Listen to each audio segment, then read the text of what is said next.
Shalom Jemaat SGS. Selamat datang di YouTube Sola Gracia Solo. Apa kabar semuanya? Saya percaya saudara dalam keadaan baik dan sukacita. Jangan lupa say hi dulu buat semua orang yang udah gabung di live chat room kita. Buat teman kamu, keluarga, dan sahabat kamu yang belum gabung, masih ada beberapa menit nih buat kita telepon dan WhatsApp. Ayo buruan gabung. Nah, saya ada beberapa informasi nih untuk ibadah online umum di hari Minggu jam 7 pagi dan di hari yang sama akan diadakan ibadah Kids online jam 9 pagi di YouTube, radio, dan Spotify. Kamis 23 Juli 2020 akan diadakan geber pelayan via Zoom bersama Pastor Yutam Teddy Kusnandar jam setengah 7 malam. Buat jemaat yang ingin persembahan, jemaat bisa transfer melalui BCA, OVO, atau GoPay. Silakan melihat informasi lebih lanjut di layar kaca Anda. Dan jangan lupa follow Instagram kita di @solagraciasolo untuk memantau aktivitas kita. Saya Visual dan selamat ibadah, enjoy the service, and God bless you.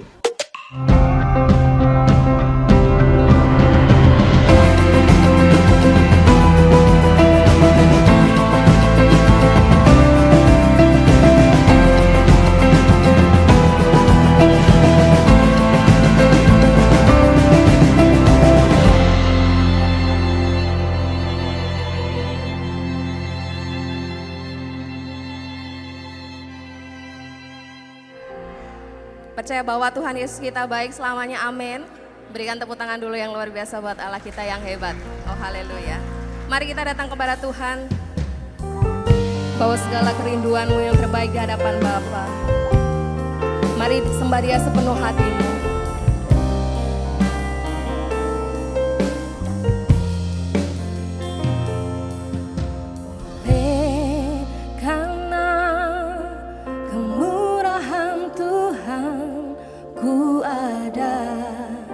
Sampai hari ini,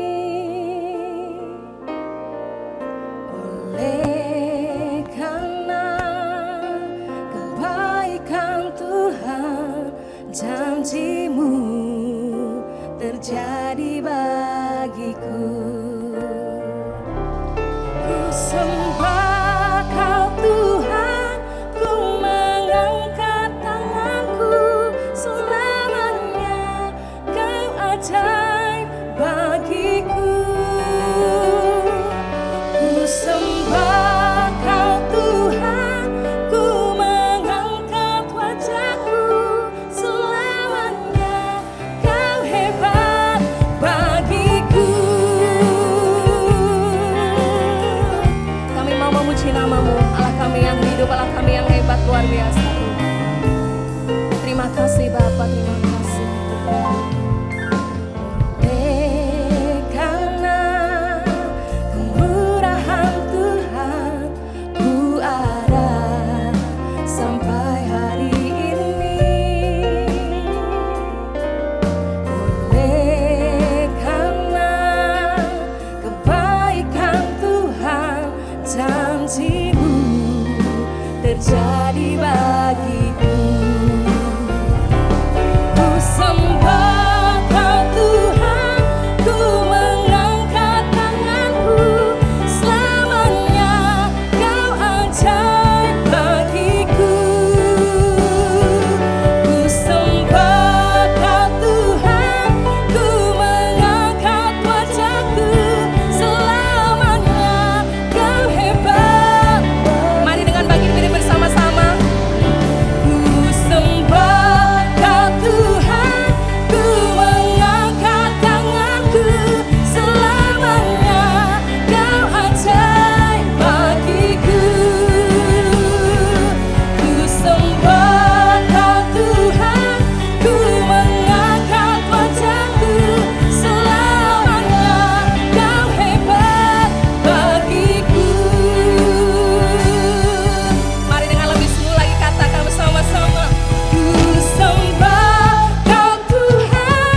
Kau Allah kami yang luar biasa, kami menyembah-Mu Tuhan, kami tinggikan Engkau, hanya nama-Mu,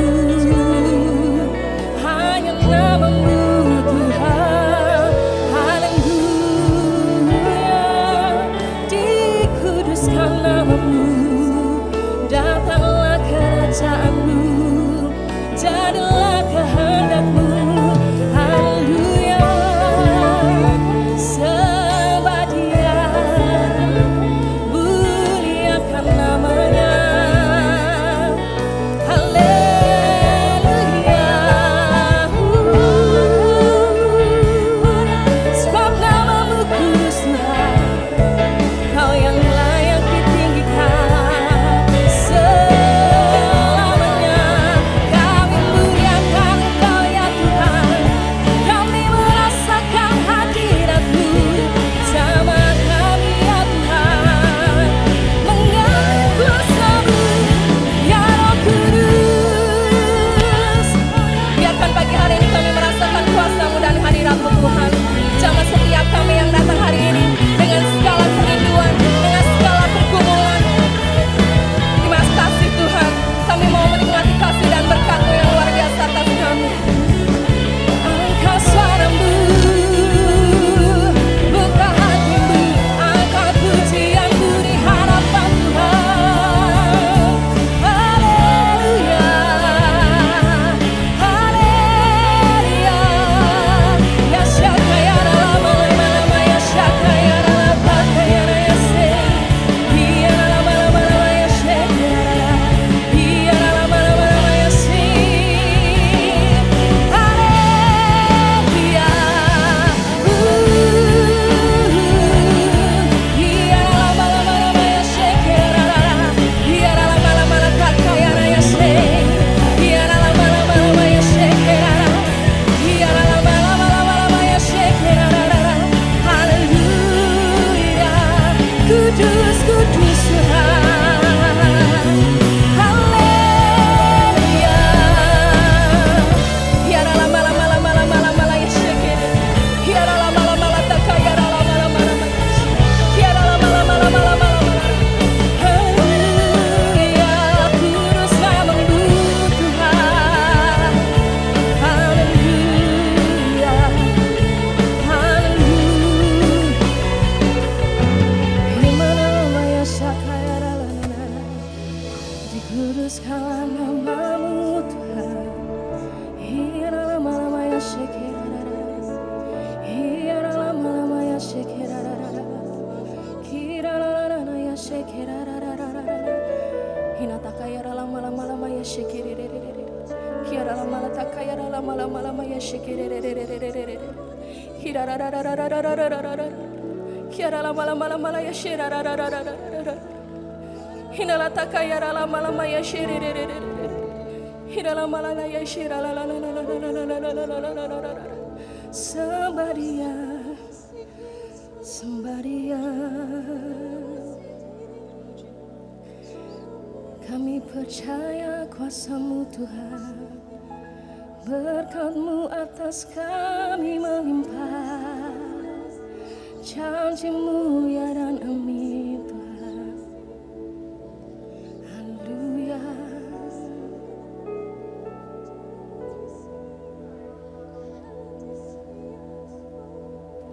Terima kasih Tuhan.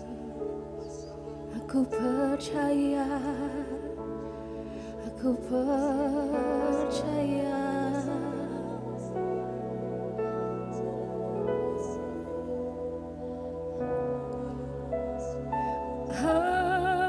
Aku percaya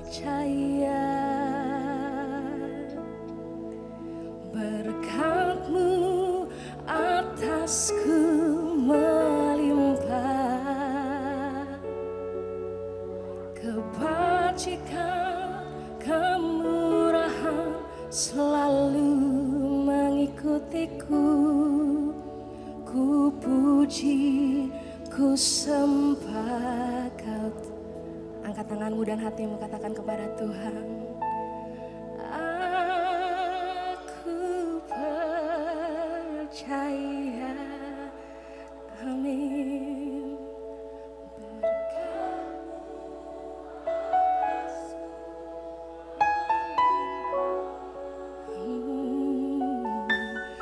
Kebajikan.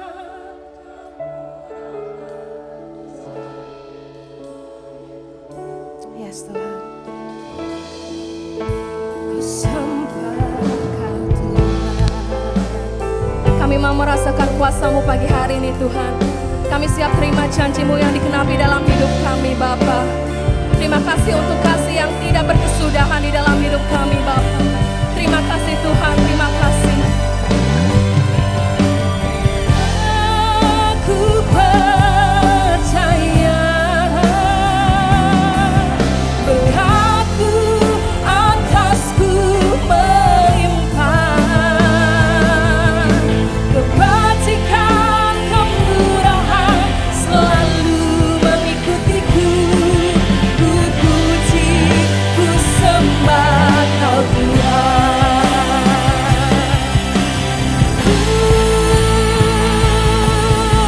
Aku percaya berkat-Mu atasku melimpah, kebajikan kemurahan selalu mengikutiku. Ku puji, ku sembah Kau Tuhan. Aku percaya, aku percaya berkat-Mu atasku melimpah, kebajikan kemurahan selalu mengikutiku. Ku puji, ku sembah Kau Tuhan. Kebajikan kemurahan selalu mengikutiku. Ku puji, ku sembah Kau Tuhan. Kebajikan kemurahan selalu mengikutiku.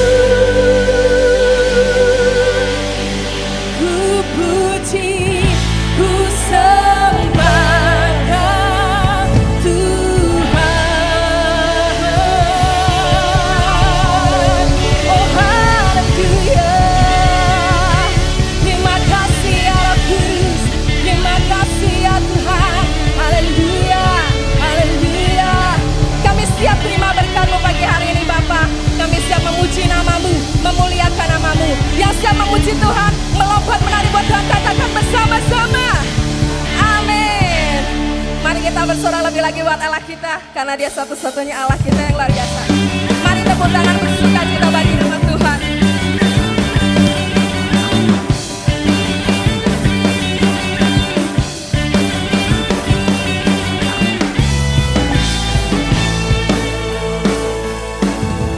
Kau gunung batuku dan Kau kota bentengku, tak akan ku ragu.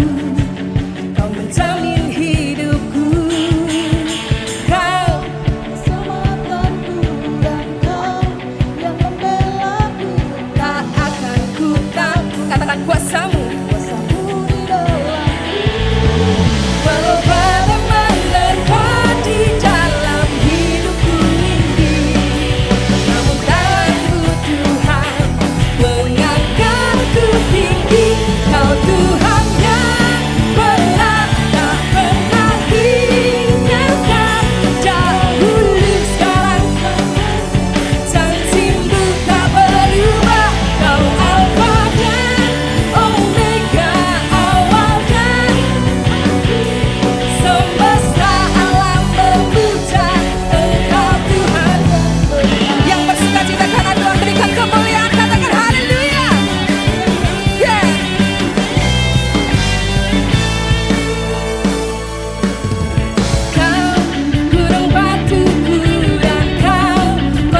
percaya bahwa mujizatnya luar biasa, amin. Yang siap menanti mujizat lambaikan tangan, katakan haleluya. Terima kasih Tuhan. Mari kita datang kepada Bapa. Angkat pujianmu yang terbaik di hadapan Tuhan. Terima kasih Bapa. Aku percaya ada mujizat. Aku percaya. Yang percaya mujizatnya katakan dengan sungguh. Oh Yesus. Amin, amin.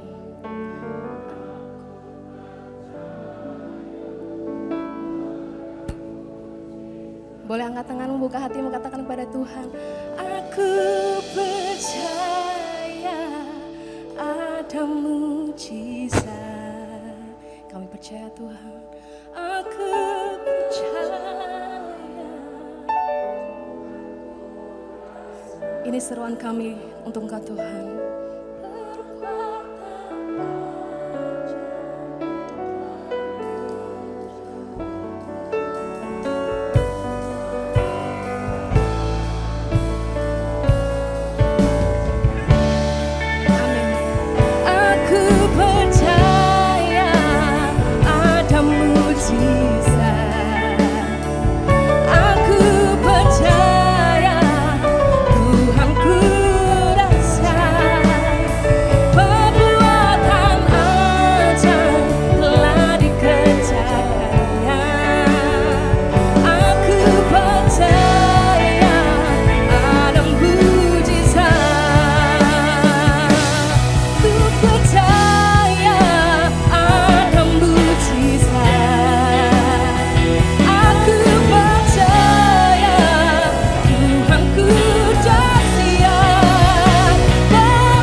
Perbuatan baik, perbuatan ajaib telah dikerjakannya. Sekali lagi perbuatan ajaib. Angkat hatimu, katakan dengan iman, perbuatan ajaib. Perbuatan ajaib telah dikerjakannya. Aku percaya ada mujizat. Mari yang percaya mujizat masih ada. Berikan kemuliaan yang meriah buat Allah kita yang besar. Haleluya. Sungguh ku percaya, sungguh kami yakin bahwa hidup kami adalah hidup karena anugerah. Dan kami sangat yakin bahwa masih ada pertolongan, mujizat, kuasa kasih Tuhan yang Tuhan sediakan bagi kami, orang-orang yang berpengharapan di dalam Engkau. Itu yang membuat kami tidak perlu takut, itu yang membuat kami tidak perlu cemas. Karena setiap langkah-langkah kami adalah langkah-langkah menuju kemenangan. Langkah-langkah menuju kepada singgasana rencana Allah yang besar atas kehidupan kami. Terima kasih Bapak, kami buka isi hati kami tertuju kepada kebenaran firman-Mu. Dan biar firman-Mu membekali, menajamkan kami semuanya pada pagi hari ini. Dalam nama Tuhan Yesus yang kami sembah dan kami muliakan. Haleluya, yang diberkati katakan Amin, amin. Sekali lagi boleh tepuk tangan yang meriah buat Allah kita. Haleluya. Silakan duduk Bapak Ibu. Terima kasih buat teman-teman. Boleh duduk di mana aja deh. Karena memang di masa seperti ini bangkunya cukup penuh sekali ya. Oke, terima kasih buat Bapak Ibu yang boleh tetap bekerja sama, masih daftar karena memang masa-masa seperti ini ya mau ndak mau harus seperti itu. Karena memang kalau kita buka tanpa pendaftaran siapapun boleh masuk, kita ndak tahu berapa kapasitas yang besok atau siang nanti atau sore nanti akan datang. Tapi kalau begini nih kan kita tahu ya, oh ibadah padi 130 udah masuk gitu. Siang oh mungkin ada sekitar sekian gitu ya, sore ada sekian begitu ya. Oke, hari ini kita akan belajar satu tema tentang Yosua, masih ada sangkut paut dengan yang kemarin Bapak Ibu.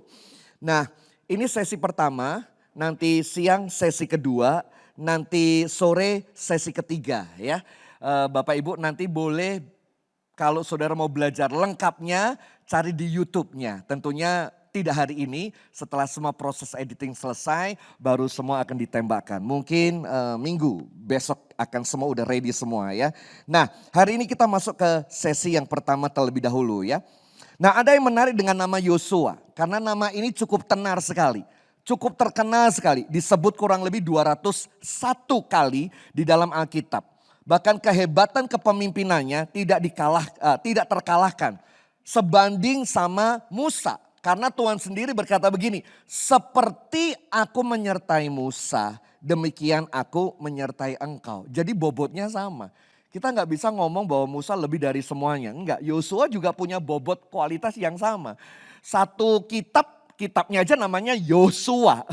Bahkan tentara Amerika diwajibkan membaca kitab Yosua karena kitab ini penuh dengan strategi, penuh dengan daya juang, nilai-nilai yang bagus untuk bicara soal penaklukan. Orang-orang marketing kayaknya harus baca deh kitab-kitab Yosua ya. Nah, saya coba untuk ke minggu belakang kemarin dulu agar kita punya benang merahnya. Dalam Yosua 23 ayat yang ke-14 dikatakan begini, ini kalimat Yosua saat dia meninggal. Dia berkata gini, satupun dari segala yang baik yang telah dijanjikan kepadamu oleh Tuhan Allahmu, tidak ada yang tidak dipenuhi. Ya, semuanya telah digenapi. Yosua 23 ayat 14. Ini yang kemarin kita udah kupas. Di ujung akhir hidupnya Yosua dia berkata, wah bener nih. Semua perjalanan hidup saya Tuhan selalu menggenapkan janjinya. Gak ada satu janji pun yang rontok ya. Nah, sesi 1, sesi 2, sesi 3 hari ini kita mau belajar tentang siapa Yosua. Saya berharap pada waktu saudara nanti memejamkan mata yang terakhir, saudara berkata gini, janji Tuhan itu sudah digenapi semuanya. Amin. Amin ya. Jadi kalau dipanggil Tuhan matanya tuh meremnya semua gitu ya. Enggak melek separuh karena masih ada sesuatu yang ganjel. Tapi makles itu bahagia. Kenapa? Karena kita menikmati perjalanan ini dan janji Tuhan tidak ada yang tidak digenapi. 1, siapa Yosua? Nomor 1 adalah penuh dengan roh. Saya suka poin yang pertama ini. Penuh dengan roh. Itu Yosua. Gak cukup pinter, gak cukup ahli perang. Tapi ini yang pertama nih, harus penuh dengan roh. Bilangan 27 ayat 18 dikatakan begini. Lalu Tuhan berfirman kepada Musa, ambillah Yosua bin Nun, seorang yang penuh roh. Wow. Dalam bahasa Indonesia sehari-hari dikatakan orang yang cakap. Dalam rap terjemahan bahasa Inggris, a man powerful in spirit. Jadi ada dampak kalau Roh Kudus itu kuat bekerja di hati kita, pasti kita akan jadi orang yang cakap, orang yang kuat mengangkat apapun dalam hidup ini. Sekali lagi saya mau share ini dulu. Yosua yang penuh dengan roh itu mengakibatkan Yosua maju perang, dia punya ketaatan, dia punya kesetiaan, dia melakukan apa saja menjadi lebih gampang karena dia sudah berhasil membangun manusia rohnya. Nah, di poin ini saya mau tajamkan kita, mari kita menjadi jemaat yang tajam membangun manusia roh kita Bapak Ibu. Jangan cuma hidup yang dipikir daging terus, hidup yang dipikir makan terus, makan mana. Tapi pikirkan manusia roh saudara. Pikirkan hidup roh saudara karena spiritual kalau itu dibangun dan itu kuat, kemanusiawian yang ada di dalam diri kita itu kuat, ngangkat beban apapun, otot rohani kita, maka kita akan kuat dalam apapun juga. Nah, di samping saya ada barbel. Yang ini ukuran 2 kilo. 2 kilo ya, ini 2 kilo. Kalau saya ngangkat 2 kilo, mah bisa Bapak Ibu. Karena udah seringkali terlatih. Ini yang 2 kilo. Kalau sudah 2 kilo, jangan 2 kilo terus. Naik kemana? Ke yang 3 kilo. 3 kilo. Saudara harus punya project. Hari ini harus 10. Kan gitu kan? Semakin bebannya berat, semakin otot yang terbentuk akan semakin kuat. Nangkep maksudnya? Pada saat saudara ngangkat beban yang berat, sebetulnya Tuhan mau ciptakan kekuatan otot-otot rohani kita. Gitu. Jadi kalau menghadapi hidup yang berat, jangan terus kita berkata, oh hidup kok berat terus begini, masalah gak selesai-selesai. Justru masalah ada, beban itu makin berat. Agar saudara itu mempunyai kekuatan yang di dalam saudara lebih kuat daripada yang sebelumnya. Kalau saudara biasa ngangkat yang 4 kilo, ngangkat yang 3 kilo, enteng sekali. Kalau saudara terbiasa mengangkat badan saudara tiap hari, ya, badan saudara tiap hari. Saya tuh kadang-kadang kalau di rumah, Lani tahu, kadang-kadang olahraganya senam, ya, senam kardio. Nah, kalau senam kardio saudara tahu ya, saya di sini aja karena kamera ada di sini. Tahu senam kardio 30 menit itu bisa basah kuyup. Badan saya 75-76 ya. Saya tidak tahu berat badan Bapak Ibu berapa. Kalau saya coba begini nih. Latihan begini 10 kali. 1, 2, 3, 4, 5, 6, 7, 8, 9, 10. Terasa ringan. Pak Yutom kok kuat banget. Saya lakukan ini 2 hari sekali. Saudara kalau melakukan pertama kali mungkin pantat aja yang naik. Mungkin pantat aja, tangan gak kemana-mana gitu kan. Tapi kalau saudara latihan terus menerus pasti akan jadi kebiasaan dan otot akan terlatih. Betul gak? Satu kali saya pengen goes lah. Karena kok viral banyak teman-teman naik sepedaan. Kalau Bapak Ibu tahu siapa kecil saya itu suka naik sepeda. Sekolah naik sepeda, sepedaan sama teman-teman di Grogolan itu sampai ke Waduk Cengkle. Itu waktu SD. Udah lama gak sepedaan. Pinjam sepedanya Okta, pemain keyboard. Dia mentor saya untuk sepeda. Saya jalan dari mana? Purwosari, Pucang Sawit, Palur, langsung ke Ring Road Mojosongo. Saya kira itu pendek. Saya sering lewat itu, tapi naik motor dan naik mobil. Tapi kali itu naik sepeda. Gak nyampe. Rantai jalan itu kok ya makin naik. Pelan-pelan itu sampai perempatan Ring Road. Udah itu ngeliyeng, mau pulang juga ndak bisa. Mau berhenti ya kok ya eman gitu ya. Akhirnya sudah tim lu Mojosongo itu jawabannya. Dikit perlu sego, perlu karbohidrat begitu ya. Nah akhirnya makan langsung pulih begitu. Nah ternyata pada saat kita lama tidak mengerjakan memang susah. Baca Alkitab itu susah kalau tiap hari. Doa 1 jam itu kalau tidak biasa. Pantat greget gemetar geringgingan lah posisi boleh ganti-ganti. Karena udah tidak biasa. Tapi kalau saudara udah biasa melakukan hal-hal yang fisik dan itu rutin dan menjadi habit, Rasa-rasanya kalau saudara nggak sepedaan, nggak ngangkat beban dalam waktu 1-2 minggu. Rasanya badan itu kayak terpatah-patah. Betul ya? Beta itu badan terpatah-patah kalau tidak berolahraga gitu kan. Kenapa? Karena udah biasa. Jadi ini yang nomor 1, mari kita latihan. Jangan menyerah dengan rasa sakit yang saudara alami. Wah sakit, waduh pegel, jarum. Saya mau tanya, besok olahraga lagi enggak kalau jarum? Ya harus olahraga. Otot itu belum biasa, cuma itu aja. Otot saudara sedang berontak karena udah nyaman enggak olahraga. Begitu olahraga namplek badminton, besok jarum. Pertanyaan saya, dah enggak mau namplek lagi atau itu tantangan? Oh, besok harus namplek lagi sampai enggak jarum akhirnya. Nah ya Bapak Ibu ya. Demikian dengan manusia roh kita. Mari kita bangun manusia roh kita. Semakin mengangkat beban itu berat. Dengarlah baik-baik bahwa otot-otot rohani kita sedang ditumbuhkan dan dibentuk oleh Tuhan. Nomor 1. Nomor 2. Setia dan mengikut Tuhan. Itu Yosua.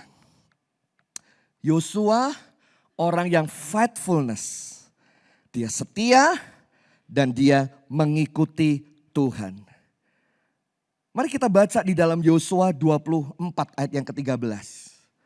Satu kali Musa diminta untuk naik ke gunung. Musa naik ke gunung. Dan ayat 13 berkata gini. Lalu bangunlah Musa dengan Yosua abdinya, naiklah Musa ke atas gunung Allah.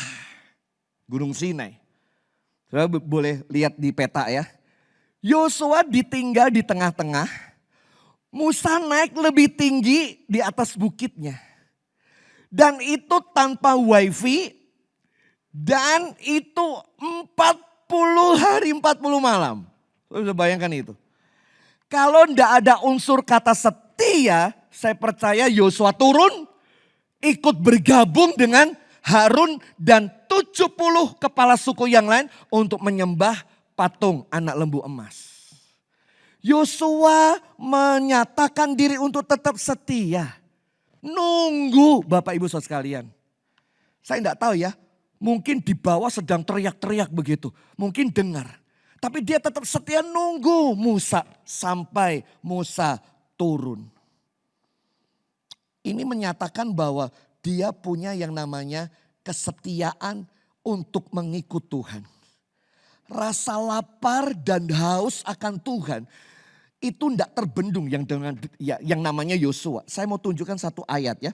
Ayat ini bagus sekali. Saya suka ayat ini. Keluaran 33 ayat 11. Dan Tuhan berbicara kepada Musa berhadapan muka seperti berbicara kepada teman. Kemudian kembalilah ia ke kemah. Tetapi abdinya Yosua bin Nun seorang yang masih muda tidak meninggalkan kemah itu. Yosua tetap di kemah. Musanya udah selesai tapi Yosua tetap di situ. Saya tidak tahu apa yang dikerjakan Yosua. Mungkin Yosua bisa saja dia berkata dalam hati, kalau Tuhan bisa bertemu dengan Musa, aku juga mau seperti bapakku ini. Mungkin.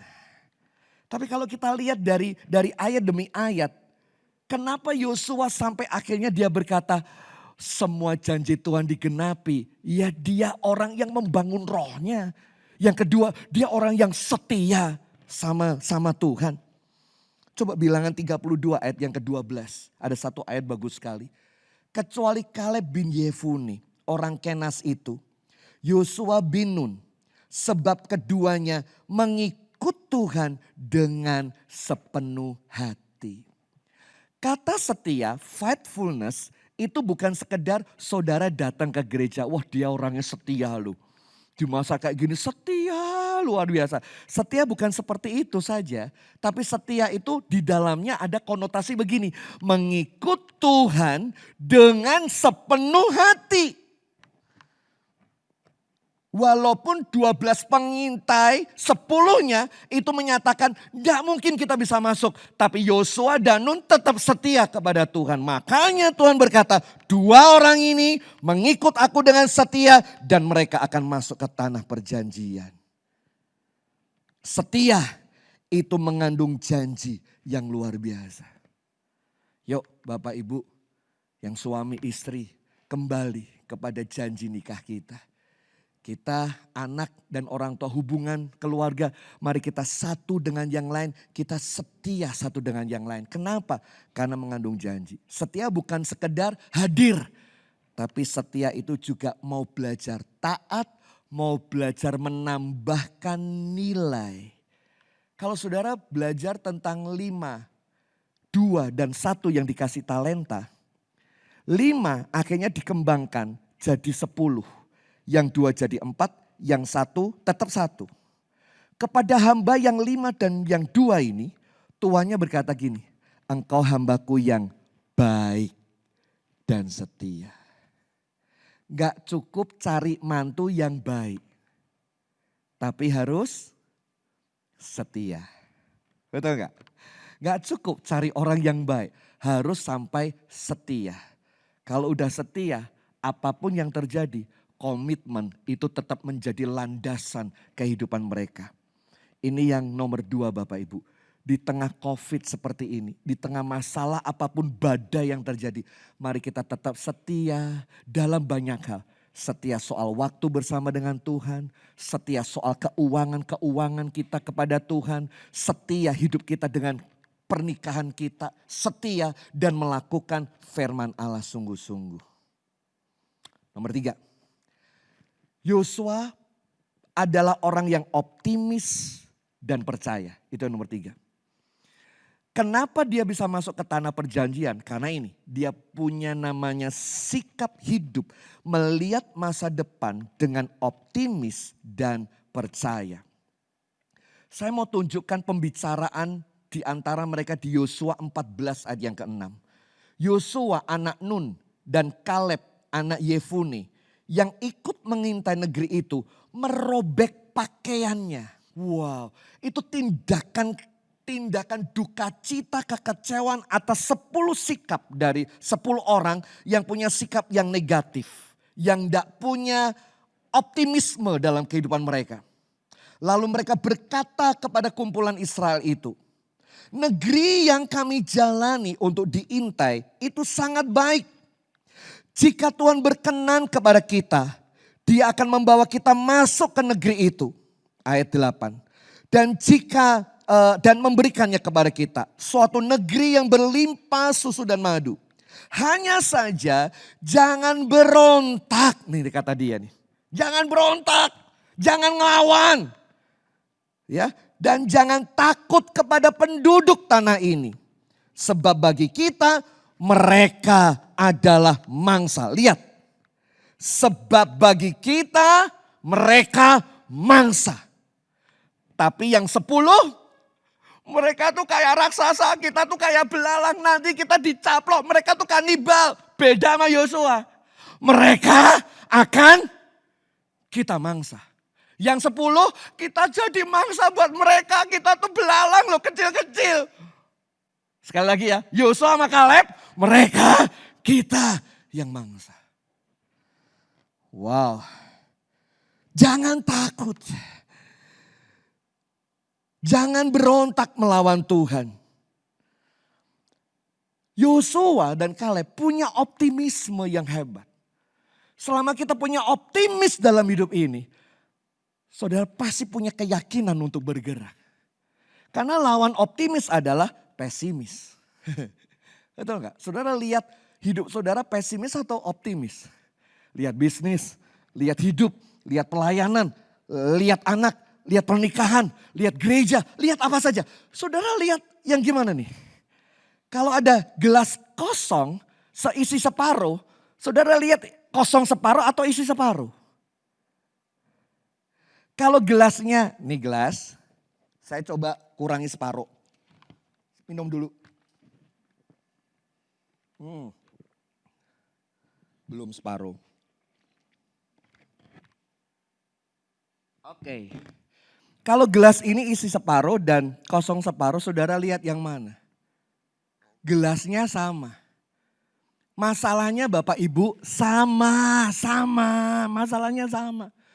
Sudut pandang kita Talah yang mengakibatkan kita punya optimisme atau pesimisme. Ini tanah Kanaan. 10 orang berkata pesimis. Mereka nelan kita. Tapi Yosua dan Kaleb enggak. Jangan berontak. Takut dan nurut kalau Tuhan suruh maju-maju. Merekalah yang kita mangsa. Optimis lawan pesimis. Winston Churchill pernah berkata begini. Orang pesimis melihat kesulitan pada setiap kesempatan. Ada kesempatan selalu lihatnya kesulitan. Tapi orang optimis melihat kesempatan dalam setiap kesulitan. Saudara tinggal lihat yang mana. Ada kesempatan. Enggak bisa. Padahal kesempatan. Pesimis. Lalu kalau orang optimis melihat kesempatan di tengah-tengah kesulitan. Matanya bisa melihat ada permata di dalamnya. Saya mau kasih contoh. Kalau ini pohon. Ini pohon. Anak kecil lihat pohon. Buat apa? Peta umpet. Bener ya? Petani lihat pohon. Dia akan lihat ini menghasilkan sesuatu. Tukang kayu lihat pohon. Ini kayunya ketoknya apa ini? Dimeteri, lingkarnya cukup besar. Ini nek disigar-sigar bisa jadi meja dengan tebal sekian. Pernah ke restoran meja kayu yang tebalnya sekian? Sisanya buat reng, sok, blandar dan segala macam. Ini kira-kira hasilnya sekian-sekian untungnya. Lihat. Anak kecil lihatnya peta umpet. Orang India lihatnya buat nari-nari dan joget-joget. Gitu ya. Tapi untuk pengusaha lihatnya ini mendatangkan keuntungan. Lihat ada kesempatan dan ada peluang di dalamnya. Bagi orang pesimis, biarpun jalan di depan tidak ada hambatan, selalu dia bimbang. Tapi bagi orang optimis, biarpun jalan di depan penuh rintangan, ya tetap akan menerobos. Itu orang-orang yang punya optimisme. Tidak apa-apa. Ya harus kayak gini ya udah dilewati wae dek. Tidak usah nangis terus. Nangis juga tidak mengubah apapun. Ya kita diem saja ya. Ini anak ya butuh duit nggak sekolah. Ini kehidupan kita nek gini terus ya. Keuangan deposito kita, tabungan kita ya habis. Ya mau ndak mau kita harus melangkah di masa seperti ini. Nangkap Bapak Ibu? Miliki optimis dalam kehidupan ini. Nah Yosua tipikal orang seperti ini. Bilangan 26 ayat 65. Akibat orang pesimis, ini akibatnya nih. Mereka pasti mati di padang gurun. Lihat, orang pesimis itu matinya di padang gurun. Bukan matinya di tanah pusaka atau tanah perjanjian. Enggak, di padang gurun. Masuk lihat aja enggak Bapak Ibu. Dari mereka itu tidak ada satupun yang masih tinggal selain Kaleb dan Yosua. Luar biasa. Dua orang ini yang punya optimis. Masuk, lihat, menduduki, bahkan dikubur di sana. Lihat ekonomi, lihat kesehatan, lihat pendidikan, lihat apapun. Miliki optimisme. Larilah dan lompatilah bersama-sama. Doanya Yakub kepada Yusuf bagus banget. Berkatnya. Minggu depan ini doa pagi kita akan membahas one by one. Berkatnya Yakub kepada 12 anaknya. Waktu Yakub memberkati Yusuf. Kalimatnya ngomong gini. Batang rantingmu akan terulur. Menjangkau melebihi dan melompati tembok-tembok. Waktu saya baca itu langsung saya ketemu. Mungkin kakaknya buat tembok untuk dia tidak bisa sukses. Mungkin orang-orang buat tembok yang tinggi agar dia tidak bisa lari kencang. Tapi akarmu kuat dan batangmu terus mengulur dan akhirnya melompati tembok-tembok. Saya berdoa. Gak ada tembok yang menahan kita. Karena kita punya optimis bersama dengan Tuhan. Melangkah bersama dengan Tuhan. Katakan amin. Jangan sedih, jangan kecil hati. Beban memang berat. Tapi justru pada saat ini kau angkat. Sebetulnya Tuhan ingin memperkuat manusia yang ada di dalam diri saudara. 4. Yosua adalah seorang yang sangat strategis dalam perencanaan. Saya melihat orang-orang yang sukses berhasil, biasanya orang yang punya strategi dalam perencanaan. Kalau saudara baca ayat demi ayat, kitab Yosua itu kitab pertempuran, penaklukan. Contoh pasal 11 ayat 7. Yosua dengan seluruh tentara mendatangi mereka dengan tiba-tiba dekat mata air Meron dan menyerbu mereka. Caranya nyerbu unik. Caranya penaklukan satu suku demi suku yang lain unik. Saya tidak perlu sampaikan satu demi satu. Waktu kita terbatas, saya cuma 30-40 menit aja setiap kali kita khotbah setiap hari Minggu karena masa seperti ini. Tapi setidaknya saudara kalau nanti kupas bahas dalam-dalam. Kitab Yosua tuh kitab di mana Yosua tuh punya taktik, strategi. Di model kayak begini dia putar otak. Gimana kita bisa selalu ada di musim apapun, seperti air yang ditaruh di beberapa tempat bisa merubah bentuknya tapi esensinya tetap air. Dia nggak berubah jadi apapun. Di teko model kayak begini, bulat, air selalu bisa istilahnya berkontekstual, bisa menyamakan hidupnya dengan kondisi tempat, menyesuaikan diri tanpa mengubah esensinya. Keren banget. Yosua 2 ayat 1. Sebelum menghancurkan Yeriko, ini yang dilakukan Yosua. Yosua diam-diam mengutus spy, mata-mata masuk ke sana. Dalam taktik perang, mengenal musuh dan diri sendiri mengakibatkan kita bisa menang 100%. Jika kita hanya mengenal diri kita, tidak tahu musuh kita cuma menang 50% dari 100% pertempuran. Jika kita tidak tahu diri kita tidak tahu musuh kita, maka kita akan kalah 100 kali dari 100 kali pertempuran. Sun Tzu ini tokoh perang, dia punya buku perang yang cukup terkenal sekali. Artinya strategi itu cukup penting dalam pertempuran. Betul nggak? Soalnya bisnismen, soal kerja di marketplace, apa yang saya omongin pasti benar. Kita butuh strategi untuk masuk satu kota, untuk tawarkan pekerjaan, tanam orang di sana, distribusinya bagaimana, polanya bagaimana. Penting sekali. Nah Yosua modelnya kayak gitu Pak, Bu. Dia orang strategi sekali. Nah, eksekusi tanpa strategi adalah bunuh diri. Saya ulangi, eksekusi tanpa strategi pasti bunuh diri. Berpikirlah sebelum menentukan keputusan. Atur strategi sebelum menyerang. Pertimbangkan dulu sebelum melangkah maju ke depan. Pernah main catur? Ya seperti itulah. Kalau saya maju, kira-kira musuh saya ngapain ya? Ini itu dipertimbangin semua. Kalau ini yang maju, jangan nih. Kalau yang ini gimana? Kalau yang ini gimana? Mata kita melihat semua papan catur, bukan satu pion. Halo? Betul nggak?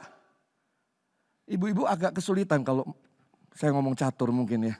Kalau ini mungkin sangat sutil gitu ya mungkin ya, sangat familiar. Tapi kalau sudah lihat catur, saat dia menentukan maju itu udah dipikir dulu. Resikonya apa? Ini aku maju, pasti Tuhan masuk sini, pasti akan makan ini, gak apa-apa. Tapi dia lupa, aku maju ini untuk strategi berikutnya, sikat kuda, bahkan menterinya dia. Eksekusi tanpa strategi, bunuh diri. Mari belajar dari Yosua ya. 5. Terakhir saya selesai.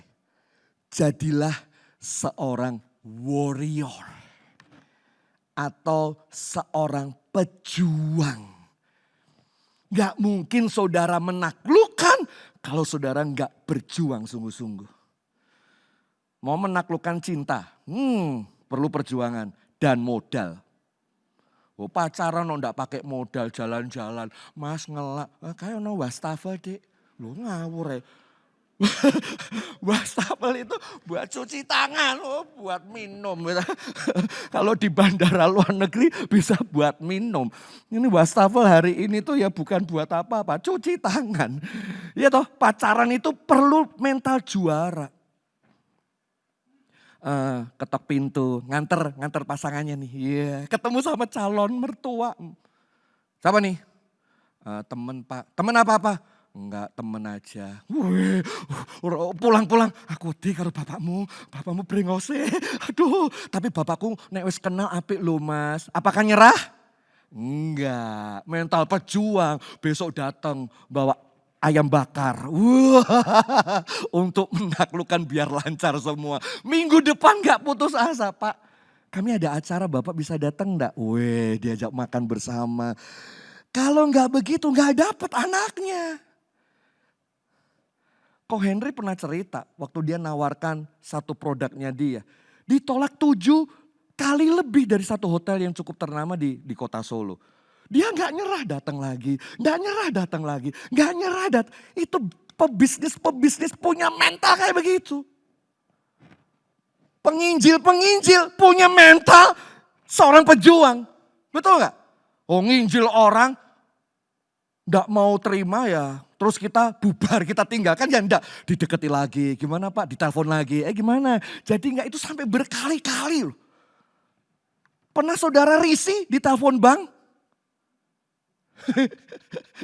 Berapa orang ketawa-ketawa karena saudara sering kali ditelepon. Saya sering Pak ditelepon. Orang yang ditelepon itu biasanya apa? 1, kredit lancar bayarnya. 2, biasanya nabung terus dan kalau saudara pinjam di bank atau pinjam di kredit yang lain, saudara tidak terlambat. Itu track recordnya mereka tahu semua. Dan itu kadang-kadang buat orang-orang nakal dijual data itu. Lalu mereka bang kok tahu nomor telepon saya dibel lagi. Kenapa? Mereka tuh punya mental pejuang. Nah kita harus punya mental-mental kayak begitu tuh dalam hidup ini Bapak Ibu.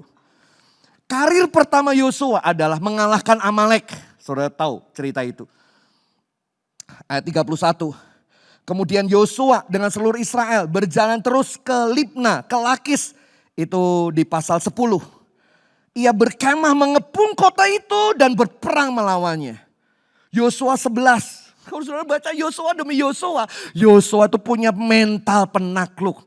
Rata-rata orang-orang hebat di Alkitab mereka punya mental ini. Warrior. Nelayan muridnya Yesus. Halo, Petrus, Yohanes, Andreas, siapa? Mereka punya mental nelayan. Nelayan itu kalau jalan mancing. Orang itu, mulai, udah dapat. Perlu sabar, mental pejuang. Pak RT itu kalau mancing,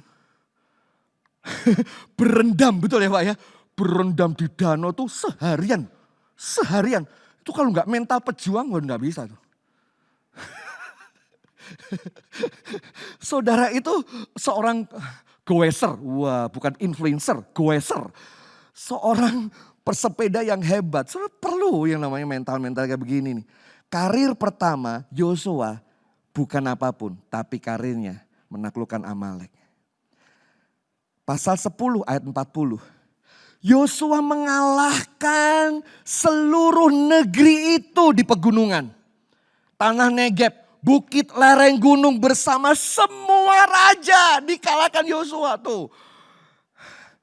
Dia kan punya pasukan ya. Kamu sana. Enggak. Yosua ikut Bapak Ibu. Mental pejuangnya hebat luar biasa. Pejuang sejati lahir dari sebuah perjuangan. Terbentuk dari rasa sakit dan kuat karena proses masalah. Bahkan pejuang berani ngomong gini, lebih baik mati sebagai pejuang daripada hidup sebagai seorang pecundang. Saya berharap kita jadi orang Kristen yang bukan seperti jangkrik. Tahu jangkrik? Ditaruh di tempatnya, diilinin. Kelinin apa? Iya, kileni. Krek. engkrek. Haleluya Bapak Ibu, haleluya, engkrek. Tepuk tangan buat Tuhan, engkrek gitu ya. Mari kita nyanyi, nyembahnya engkrek. Begitu keluar diadu, kita tuh lari. Saya gak mau. Teman-teman di SGS harus punya mental pejuang yang luar biasa, katakan amin. Lihat kanan kiri, walaupun tertutup masker, itu masker pejuang yang luar biasa. Haleluya. Betul gak? 5 poin ini. Mari kita datang kepada Tuhan. Penuhi hidupmu dengan roh. Dan terus stamina saudara. Latihan. Roh itu penting. 2. Setia dan mengikut Tuhan. 3. Optimis dan percaya. 4. Mari jadi orang yang strategis dalam perencanaan dan jadi orang pejuang yang hebat. God bless. Tuhan Yesus memberkati kita semuanya. Mari kita bangkit berdiri bersama-sama. Selidiki aku Tuhan dan lihat hatiku. Aku mengasihimu Yesus. Amin. Selidiki aku, lihat hatiku. Apakah ku sungguh mengasihimu Yesus? Kau yang maha tahu dan menilai hidupku, Tak ada yang tersembunyi bagimu. telah kulihat Telah kulihat kebaikanmu yang tak pernah habis di hidupku. amin, amin. Ku berjuang sampai akhirnya kau dapati aku tetap setia. Telah kulihat bersama-sama. Telah Kulihat kebaikanmu yang tak pernah habis di hidup. Kami terus mau berjuang sampai akhir. Bersama Tuhan tidak menyerah, tidak pesimis.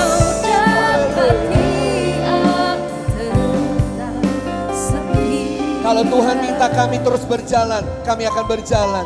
Kalau Tuhan minta kami angkat panahmu, angkat tombakmu, kami tetap akan mengangkat. Sekalipun kadang-kadang kami berkata, kami udah tidak kuat Tuhan.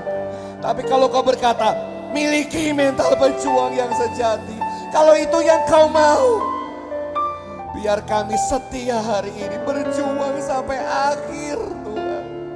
Miliki kesetiaan seperti Yosua.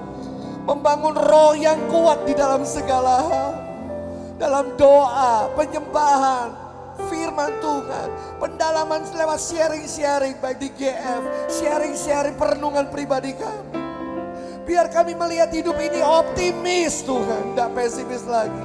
Lihat anak kami optimis, lihat orang tua kami optimis, lihat usaha, pekerjaan apa saja seperti Tuhan yang lihat. Buka mata kami Tuhan, bahwa ada pertolongan Tuhan yang hebat.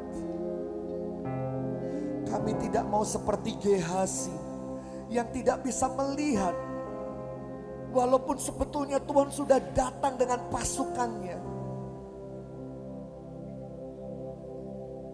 Sang nabi itu kemudian berdoa dan membuka mata Gehazi ini. Dan Gehazi melihat bahwa tentara Allah jauh lebih banyak daripada lawan-lawannya. Kami rindu Tuhan. Mata yang tidak terlihat ini melihat hidup ini dengan optimis dan penuh dengan harapan. Kami tidak pesimis melihat kondisi ekonomi, kondisi pekerjaan, kondisi sakit kami, kondisi keluarga, pelayanan. Tapi biar kami optimis, ada harapan dan masa depan. Kami mau berjuang, tidak menjadi seorang pecundang yang lari dari kenyataan kehidupan ini. Berkati teman-teman kami dalam pernikahan, berkati teman-teman kami, berikan kekuatan dalam pekerjaan dan bisnis mereka. buat kelancaran dalam usaha, kebangkitan-kebangkitan yang akan dimunculkan oleh Tuhan dari hal-hal yang kecil tiba-tiba membawa mereka pada next level. Kami melepaskan berkat Tuhan buat para pengusaha-pengusaha yang datang hari ini, toko-toko mereka, dagangan mereka, pekerjaan mereka, hati mereka yang terbuka, tangan mereka yang mereka angkat ke atas untuk minta pertolongan Tuhan. Tuhan hadir hari ini memberikan roh kekuatan yang baru. Berkat itu datang darimu dan bukan dari pelanggan kami. Kami percaya Tuhan bisa buka cara-cara yang ajaib, kreativitas yang hebat, sehingga kami boleh hidup hari ini dan terus menjadi berkat. Diberkati usahamu, diberkati sandang panganmu, diberkati rumahmu. Ada damai sejahtera turun atasnya dalam nama Yesus. Teman-teman yang sekolah, yang pelajar mahasiswa, saya mau berdoa buat Bapak Ibu, saudara-saudara sekalian khususnya. Boleh mengangkat tangan, kami berdoa buat sekolah-sekolah. Kami berdoa buat mereka yang kuliah. Anak-anak kami semua, lepaskan kasih anugerah-Mu Tuhan. Hidup kami di tangan-Mu dan kami bergerak sesuai rencana-Mu. Sekolah kami, studi kami selesai tepat waktunya. Bukan karena gagah kuat kami, tapi karena tangan Tuhan yang menyertai. Tuhan menyinarimu dan memberikan kau gairah untuk terbang sebagai anak muda yang kuat. Menjadi Yosua-Yosua yang menaklukkan banyak bukit-bukit yang ada dalam hidupmu. Tiba-tiba kau akan mendapatkan warisan-warisan, bahkan memberikan warisan itu kepada anak cucumu nanti. Dalam nama Yesus, dalam nama Yesus.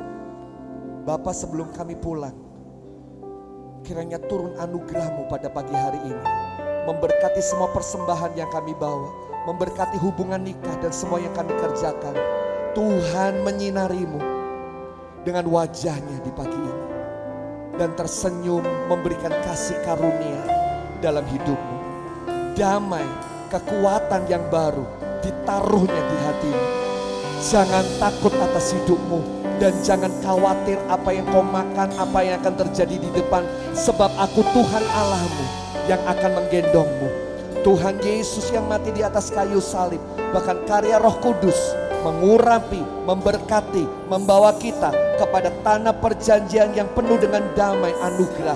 Di dalam nama Yesus yang berkemenangan. Mari kita katakan bersama.